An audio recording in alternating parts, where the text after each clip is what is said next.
Good morning friends और शेखावाटी के YouTube channel से आप सभी को नववर्ष की हार्दिक शुभकामनाएं। दोस्तों आज का हमारा टॉपिक है वर्ण विचार।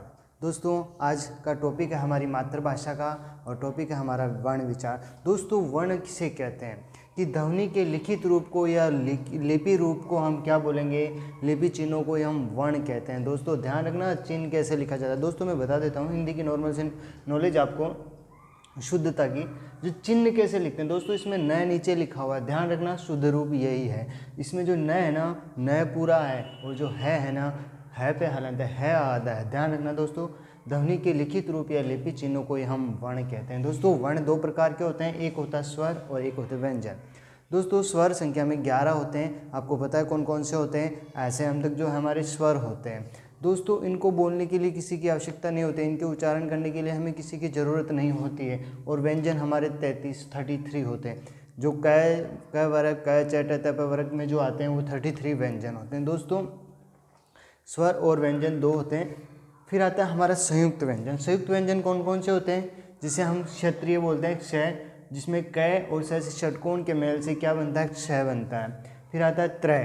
त्रय में तय और र के त्रय प्लस रे, तय धन रे से क्या बनता है, त्रय। ऐसे ग बनता है हमारा ग से ज्ञानी वाला, जिसमें जय धन अण मिलके ग में बनता है। फिर आता है हमारा श्रय, स से श्रमिक वाला, जिसमें स धन रे बनता है। दोस्तों मैं आपको बताता हूँ कि उत्पत्ति के आधार पे जो शब्दों का वर्गीकरण किया गया है उनके बारे में हम देखेंगे। दोस्तों ये लगभग 30 मिनट या 40 मिनट की क्लास आपको 2-3 मिनट में समझाई जा रही है, इसलिए आप ध्यान से समझना और बिल्कुल सत्यता के साथ है।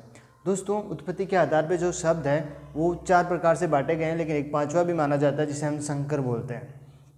दोस्तों तत्सम शब्द, दोस्तों संस्कृत के जो शब्द है, संस्कृत के समान जो शब्द है उन्हें हम तत्सम शब्द बोलते हैं, याद रखना। और भी मैं एक अच्छी ट्रिक बताऊंगा कि कौन से तत्सम शब्द आप फट पता कर लोगे। दोस्तों संस्कृत के जो शब्द हैं जैसे ग्रह, और हम तद्भव कौन सा है, जो संस्कृत भाषा से हमारी हिंदी भाषा में आ गए हैं, वो शब्द कौन से कहलाते हैं, तद्भव शब्द।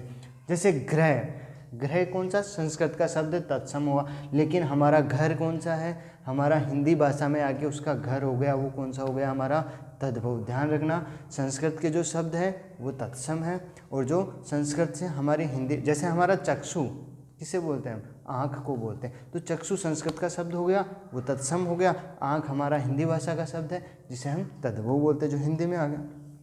फिर आता है हमारा देशज। जो देशज जो स्थान विशेष में उत्पन्न होता है, जिसकी उत्पत्ति का कोई पता नहीं है कि कहाँ से आया है, वो हमारा देश शब्द। जैसे हम बोलते हैं लोटा, दोस्तों लोटे का कोई पता नहीं है कि इसकी उत्पत्ति कैसे हुई है, लेकिन हमारा ये देशी शब्द है, वो देशज है। फिर आता है हमारा विदेशी।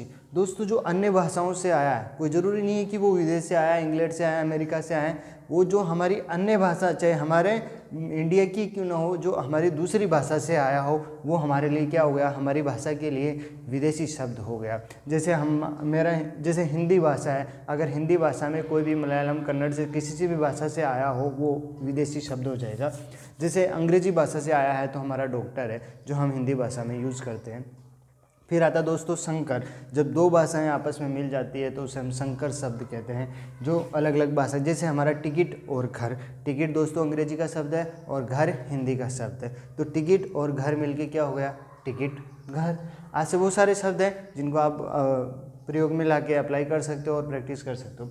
दोस्तों मैं आपको एक बहुत ही अच्छी ट्रिक बता रहा हूँ कि तत्सम कौन से हैं, तो ध्यान रखना कि जो संस्कृत भाषा के शब्द हैं कौन कौन से हैं, उनमें क्या क्या होता है वो देखना। दोस्तों हम देखेंगे श, ध्यान रखना क्षय। ऐसे मैंने एक एक वर्ड बनाया, शब्द बनाया, ऐसे बहुत सारे इनसे शब्द जो बनते हैं उनको आपको देखना है।